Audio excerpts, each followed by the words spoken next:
Hey, Silver? Silver! Oh, look! The latest MLP comic talked about something the show didn't! Huh. That usually works. Silver! Go away. Techno chicken. If that's a joke, I don't get it. If not, I have too many questions. A poultry difference. That's it! My Little Pony, Friendship is Magic. 2-part season premiere. Saturday, March 26th, starting 11 a.m. You touched my keyboard. In some cultures, that means a duel. What cultures? The Apple Store. You know what bugs me about your humor sometimes? I can never tell if you're jabbing at someone or not. Relax, sunshine. I needed me a little break from all those folks freaking out about Season 6. Hey, we're in that camp. You lost the right to not freak out once we made our previous video. Freaking? Who's freaking? I'll tell you who. Everyone who thinks my channel will self-detonate if I don't finish reviewing Season 5 in less than a week. So, Silver is doing something nonsensical while Firebrand is staring in confusion. Is it Tuesday already? Everyone is messing with my computer. It's nothing sacred. Apparently not. Well, since you're on there, let's see what files he has. Will do. Wait! I was joking! Don't... Aww. You all think so poorly of me. Okay, so it's been announced by both Hasbro and DHX that Season 6 is going to be airing a lot sooner than any of us have expected. Naturally, we'd expect a huge hiatus after Seasons 3 through 5. It's even been said that the only bronies who love the hiatuses are the reviewers and analysts. And they're right. It gives us time to work on our reviews and present them to the best qualities as possible. But the game has changed, and as a result, a lot of us reviewers are going to be further behind. So why is that a bad thing? Because this puts a lot of pressure on us, and it may come to making us rush our work so much for the sake of staying up to date. So we are accepting an assumed pressure, thinking we have to live up to the show's schedule. But I'm not sure about the consequences of falling behind. Let me ask you a question, muchachos. Does Season 5 stop existing once Season 6 starts? In some ways, yeah. How so? Well, tackling an episode when it's fresh and new gets a lot of people to come to reviews. As time goes on, people find reviews of past episodes passé. Usually you have to wait until it's become retro in internet years, for people to care about it again.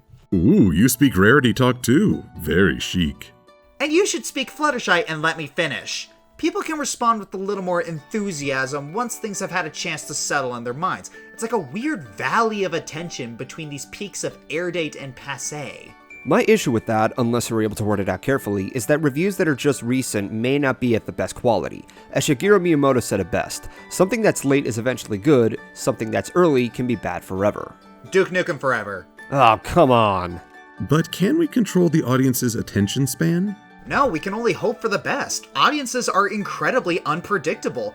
Things can go viral for completely arbitrary reasons. And do old episodes stop being good, or bad, because a new episode just hit the airwaves? So, are you actually asking us that question, or are you being rhetorical to the audience? Potato. I refuse to dignify that. I think how the audience reacts is based on trial and error. For me, my viewers have always been patient with what content I make. I can't really say for those who are able to handle any recent material. I think we need a little bit of both the fresh and the retrospective. Back in the day, I didn't know any offline bronies, so the only perspective I got was watching review videos. I don't want to dismiss the value of striking the hot iron, giving people the chance to forge their own views with a little extra input. Never pictured you for a blacksmithing fan. Huh. Okay then. But I find that time and a little distance helps settle things into perspective. Things that seem like huge detractions become more manageable, and we can define our criticisms with less hostility. Our opinions may not have changed, but our ability to express them can improve. So I'm all for fans gaining an audience during that weekly rush to review the latest episode, but I'm also grateful for folks willing to look back and offer a renewed perspective. And that all depends on the decision of the viewer. Some are patient and some are hasty. And there's precious little we can do about that besides make our videos and do what we think is best. But since we're all here, let's chat about... Spoilers! Look out for the spoilers! Look out for the spoilers! There are spoilers here! Oh my god, spoilers! Is that really necessary? He's Silver. What do you expect? OMG, so many spoilers! We're all gonna die from the spoilers! Oh, the treasure of the spoilers! Spoilers! Spoilers!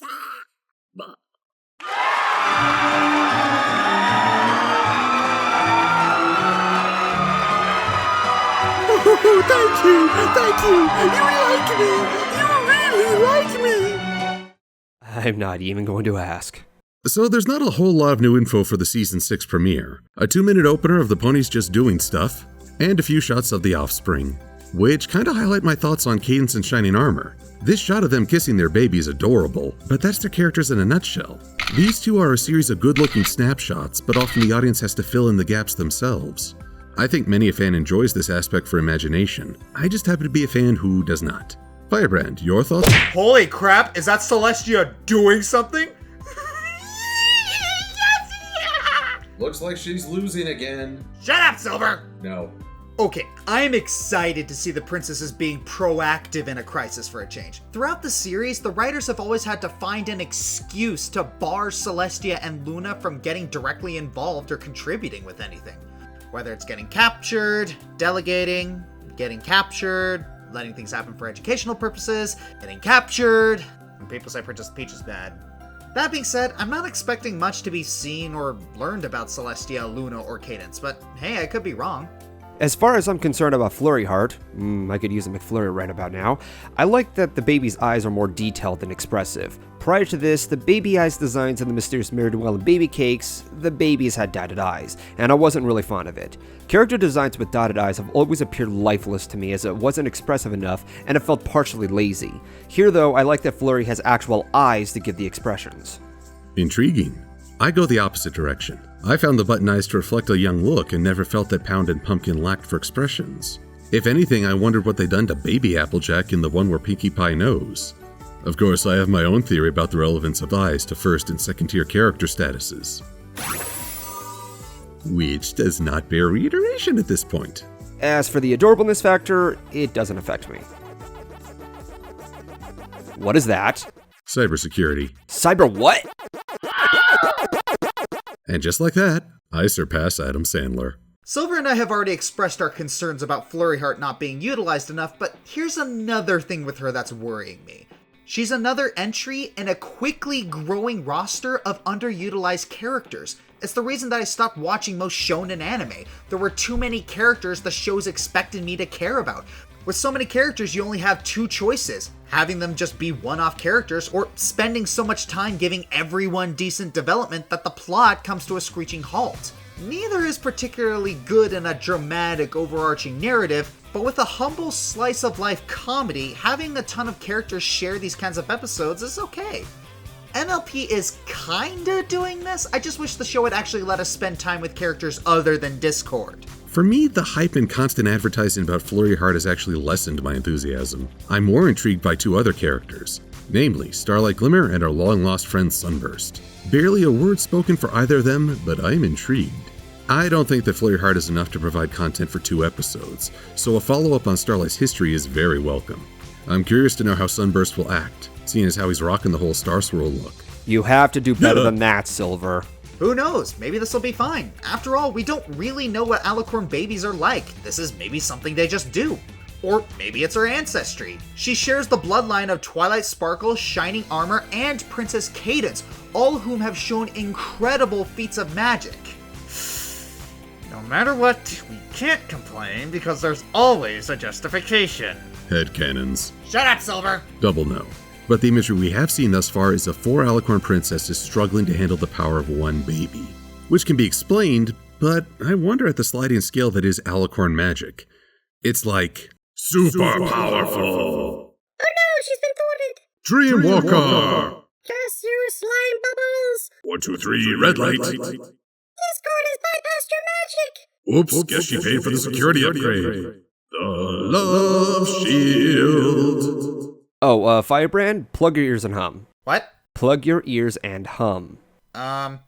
Okay. Good thinking, Golden. Odd thing about that montage. Almost every moment of weakness was Celestia. Poor lady's really become the series' punching bag. It's strange how the grandest of ponies is always being brought low and is arguably the weakest Alicorn. Yeah, somehow capable of freeing a crowd of ponies from the wanted needed spell, then defeated by the queen of bug Swiss cheese ponies. Wait, the humming stopped. Firebrand. Shut up, Silver.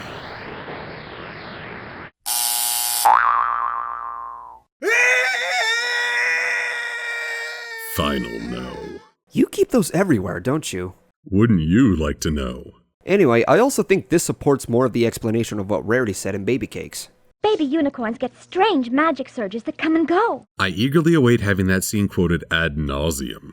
Bottom line, Alicorn seem to be as powerful, or as weak, as the story needs them to be. That didn't happen.